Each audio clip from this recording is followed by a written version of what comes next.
Hello, everybody, and welcome back to another episode of the Josh Carr Show. Today, we'll be talking a little bit about Gavin Newsom and how he loves the gay nudists and Xi Jinping, as well as the media bias that's going on with the Israeli-Palestinian conflict, some of the craziness that went on at CNN this week.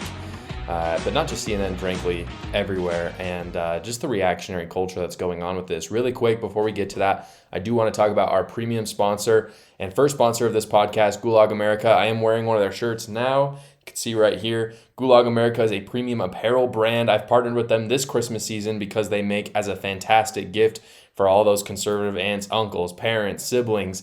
They're very affordable. Go check them out at gulagamerica.com. If you use my code JoshCar10, you will get 10% off. The shirt I'm wearing today is just one example. I'll put other examples up on the screen right now so you can see the quality is fantastic. I've washed this shirt over and over again, and I mean, like all of you, the mark of a good shirt is that collar and the printing stays nice after those washes, and this one certainly has. So definitely suggest them. Again, that's at gulagamerica.com.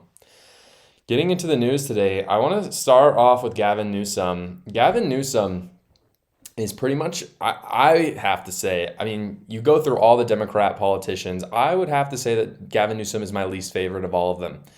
And the reason why is because he is literally the snakiest person ever. And that kind of happened in two waves this week. The first is what he said about gay people in Tennessee. And the second is what he said about and did about Xi Jinping and his visit to California. So if you didn't see, Gavin Newsom tweeted this week, he said, quote, "A city in Tennessee has banned being gay in public. This is just the beginning. We have to call it out." Now, just to give a little context, and he was community noted. If you don't know what community notes is, it's essentially, it's kind of like a Wikipedia thing where a panel of people can comment on what you said, and it gets tagged to it if you said something misleading, which of course Gavin Newsom did because he always does. The community note said under it, the ordinance didn't ban homosexuality, it banned indecent exposure. So essentially, Tennessee passed the law saying it just tightened those indecent exposure laws. And Gavin Newsom is telling people that Tennessee is now anti-gay and banning your right to be gay in Tennessee. Which the reason why that's so funny is because basically what he's saying is to be gay means to be indecent. Which I'm not saying that, by the way. Like, I'm not one of those people that says that. But it points to this culture that does pervade in the LGBTQ movement of indecency and hypersexuality. And Gavin Newsom perfectly described that that's happening, essentially saying you can't fully be gay if you can't walk around in a thong and talk to kids, which obviously is happening in California. I almost said China because they're basically the same place at this point. Actually, China is far more conservative than California is, but yeah. It's just stunning. It really was a Freudian slip, I think, and I'm not sure if he's deleted his post. A lot of people do once they get community noted because it just looks so bad to say something and then right underneath it be like, by the way, this tweet was misleading. But I think what he said was actually kind of accurate. Like I said, it's a hypersexual movement, and he's probably not very happy that kids can't be sexualized in Tennessee now, just like he's doing in California. Moving on from that, though, in addition to what he said about the gay movement this week, he hosted Xi Jinping, and apparently nothing really came of it. President Biden went out to California as well to meet with Xi Jinping, but the story is not what they talked about. The story is this. He basically, at the same time he was protecting LGBTQ sex workers this week, in Tennessee, of course, not in California, because, of course, Gavin Newsom has something to say about Tennessee because he's probably going to run for president. But he was hosting Xi Jinping, and he decided before Xi Jinping came, he wanted to clean up the riffraff. This was in San Francisco, so riffraff is like their premium product. It's their commodity there.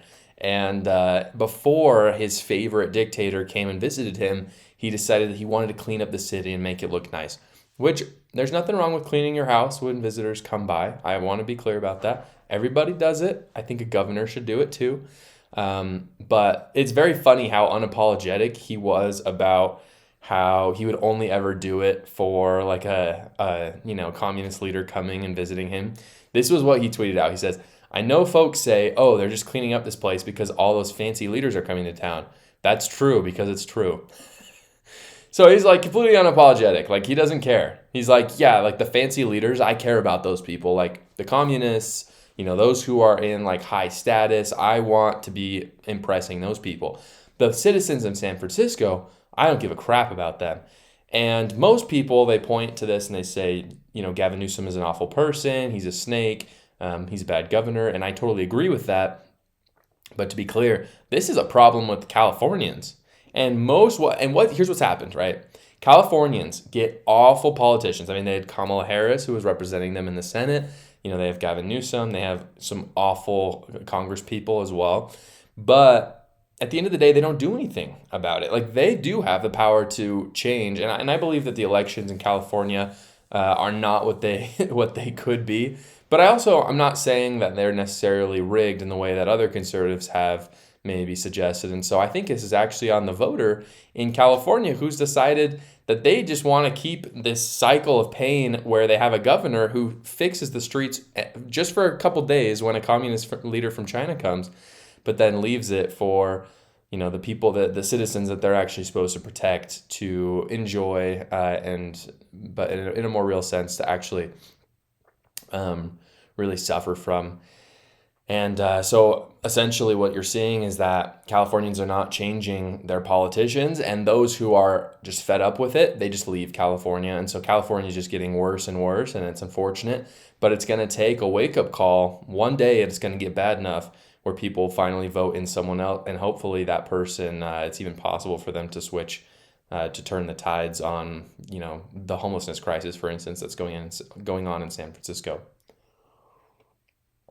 But my gut tells me that it's possible, and the reason why is because when push came to shove, Governor Newsom actually did something about it, and he did something about it because he actually cared about the person who was visiting. So as soon as California voters wake up and are willing to vote for someone that cares about the people of California just as much as Governor Newsom cares about Xi Jinping, they'll be in good shape. That's enough from Governor Newsom. Really quick before we move on, I'm going to talk a little bit about Israel-Palestine. Not what's going on there, but what's going on in the United States, which there's some crazy things, including people talking about how awesome Osama bin Laden was. I want to talk about the second sponsor for this podcast, which is, of course, Smart Labels. Now, if you haven't heard of Smart Labels, I want to walk through and give my personal stamp of approval for their company and what they do. So first off, Smart Labels is a better way to organize all the things that are in those crazy bins that you put in your garage or your basement. The steps for Smart Labels and how it works is, first, you're going to go buy your Smart Labels. They're very affordable. You can find them on Amazon or Walmart.com. After that, you download their free app. You place your Smart Labels, which you've ordered, onto the containers you want. It has a QR code on them, which you scan with the app. Once you've scanned that, you can now label effectively everything in that bin. So you're going to name something for that bin. You can take a picture of what the bin looks like, where you're putting it, all of the items in that container. And now, instead of having to go back and look through all of your bins, you can simply just search in your Smart Labels app, Christmas lights. And it's going to tell you not only what bin it's in, but it's going to tell you the exact location and show you a picture so you're not confused. And of course, you can edit those things at any time. Me and my wife love it. It is such an easier way to organize. It's very affordable as well. So I highly suggest you go check them out. Again, it's called Smart Labels, and you can find them at Amazon.com or Walmart.com as well. Moving on to Israel-Palestine. So reaction culture right now is pretty crazy. The majority of Americans still are pro-Israel, which I'm personally pro-Israel as well, though I do believe that there's some nuance in this subject. However, when you just look at both sides, it's clear that one side has some sketchy things going on and the other side is simply just doing their thing. And of course, the side that has sketchy things going on is the pro-Palestinian side. So basically, if what's going on in American culture today is that if you tell the left you believe something and you happen to be right-wing or even moderate, what's going to happen is they're going to tell you, just because they're reactionaries, that they believe the exact opposite thing. And this happens like every single time. So if you say something super basic, like, I think we shouldn't murder babies. And I'm not even talking about abortion. I'm talking about outside of the womb. So they've been born. The left is going to say, no, the woman should have the right to terminate that baby up to a few days after they're born. That's literally a position on the left. So, and it's not because they actually believe it or it makes any sense or it's rooted in any strong philosophy. It's because they're literally just reacting to what you're saying. That's how politics works right now. And it does work on the right as well in some respects.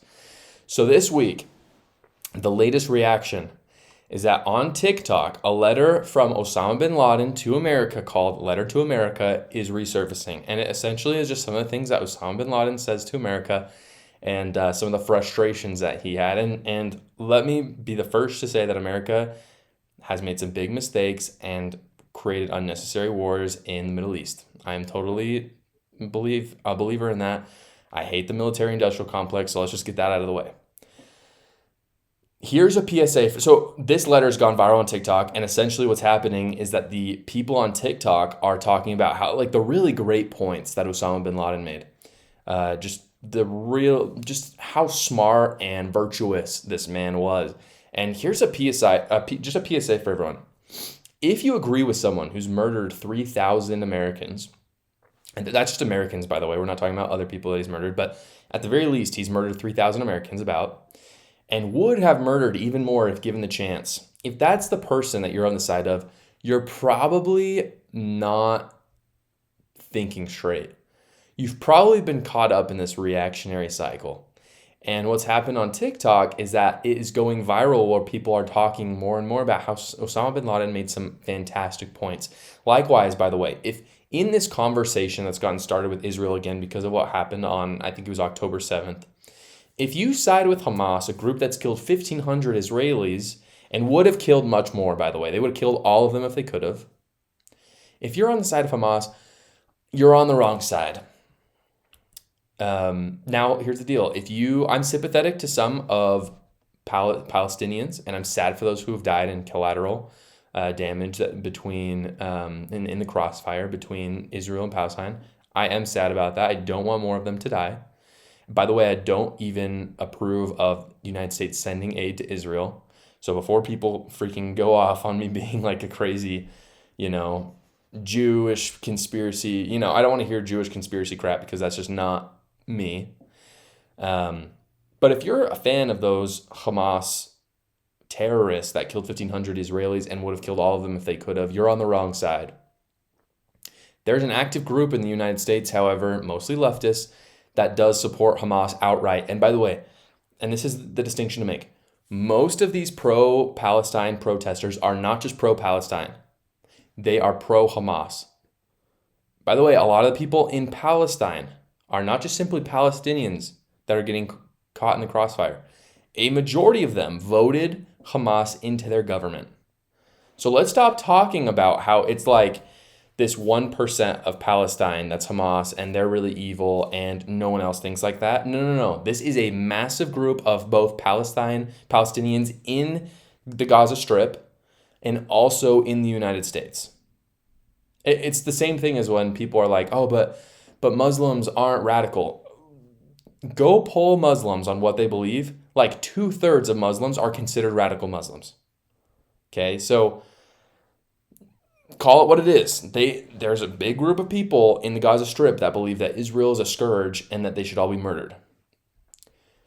What happened this week, man, I just gotta say, democracy is at stake, guys. Democracy we're in so much danger. It's so bad. I don't know if you heard, but pro-Palestinians have invaded the U.S. Capitol. Invaded it. They attempted an insurrection, and it could have resulted in a coup on our country.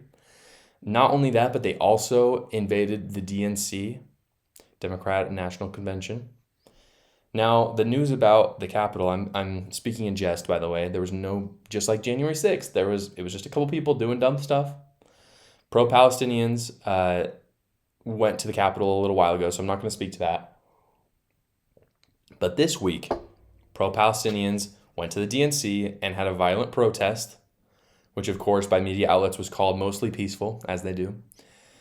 But if you didn't hear about this is what happened. So the Capitol was a couple weeks ago, but they stormed the DNC during meetings, by the way. So this wasn't like no one was there. They were holding meetings there with many representatives, like congresspeople, as well as the minority leader, Hakeem Jeffries. And they were actively trying to get to these people. And we're a little unclear right now on what their motivations were, if they were literally trying to hurt these congresspeople or if they were simply just trying to scream at them. I think that's probably more likely. But these are two things that were posted on X. This is according to NBC that I wanted to read just to give you a little bit of context of what happened. So this is from Representative Brad Sherman from California. He said that he was evacuated from the DNC, quote, after pro-terrorist, anti-Israel protesters grew violent, pepper spraying police officers and attempting to break into the building. Much more, by the way, than any January 6th person did. Representative Sean Casten from Illinois posted on X and said he was, quote, rescued from the DNC building, quote, armed officers who did not know the protesters' intent. They knew only that the members of Congress were inside, could not leave, and that protesters would not let police through. So obviously these two people were fearing for their life a little bit. The protesters were far more angry and more violent than what we've seen maybe since the BLM riots. And so throughout the protest, by the way, you could literally hear people saying, death to Israel, death to Jews. I dare you to find a single video of pro-Israel protests where people are saying death to Palestine or death to Palestinians. Far more unlikely. Death to Hamas, sure. Death to Palestine, Palestinians, I guarantee it is so far and few between. You cannot go to a pro-Palestinian protest and not hear death to Israel or death to Jews. So, I mean, much worse than January 6th protesters. It's total hypocrisy. But this is what the real hypocrisy is. It's how the media responded. And the person who is the biggest culprit of this was CNN. And you have to hear about this article that they posted. It's insane. Really quick before we get to that, I want to talk about the last sponsor of this podcast. For No Shave November, I am partnered with Two Beards Trading Post. Two Beards, again, you can get their stuff at twobeards.club. Two Beards, I have actually a thing right here. It has a little bit of a naughty thing on it, so don't let your kids see it. But I've got some beard oil right here. It is super high quality stuff. They have everything for your beard, but also for your body, for both men and women. All of the stuff that they make is all natural. That's why I've partnered with them. They make all their things in very small doses just to ensure that all of it is the same quality. It has the same ratio of oils that they use. Again, they have deodorant soaps for those of you who don't have beards like myself. I have a little scruff.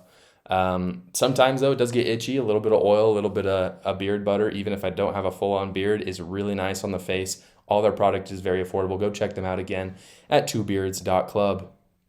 All right, talking about how CNN made the most biased article of all times. I'm just going to, without further ado, we're just going to get straight to the article. This is what it says. Take this in as I read it. You ready for this? It says here we go. Quote, this is the headline.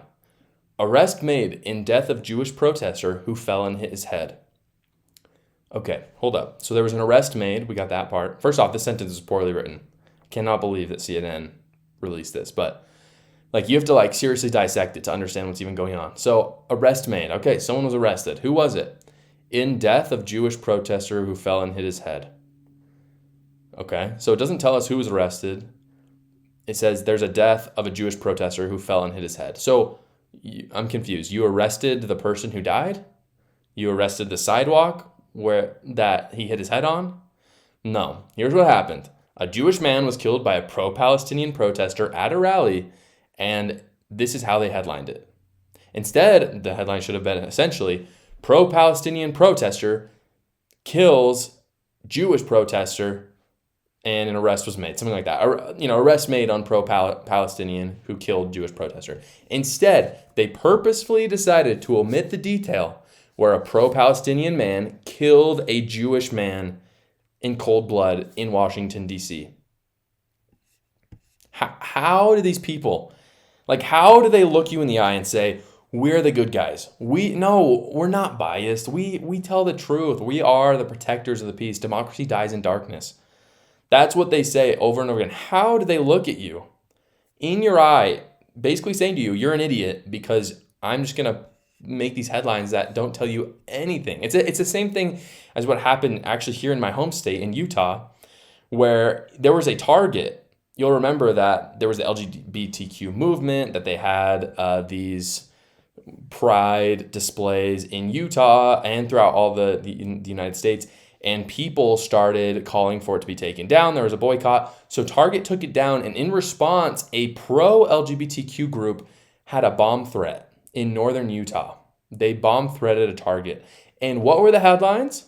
Bomb threat made at Target because of Pride section. And what did everyone think? Oh, conservatives are putting bomb threats down on this target, when in reality it was pro-LGBTQ movement groups, and the headlines and the media outlets knew this and purposefully made it this way because they know no one actually reads their articles. They just read the headlines.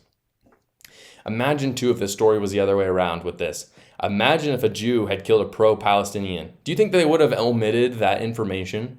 It never would have happened. The media is shameless. They think you're stupid. It would literally be January 6th all over again if a Jewish man or even just a pro-Israel protester killed a pro-Palestinian or an Arab. Crazy stuff going on with the media. That's what I have for you guys today. Thank you as always for watching this video. If you got a little bit of entertainment or value out of it, please go down below, subscribe, as well as comment what you thought about the video, what I can do better, as well as some of your hot takes if you disagree with what I said. Thanks, guys.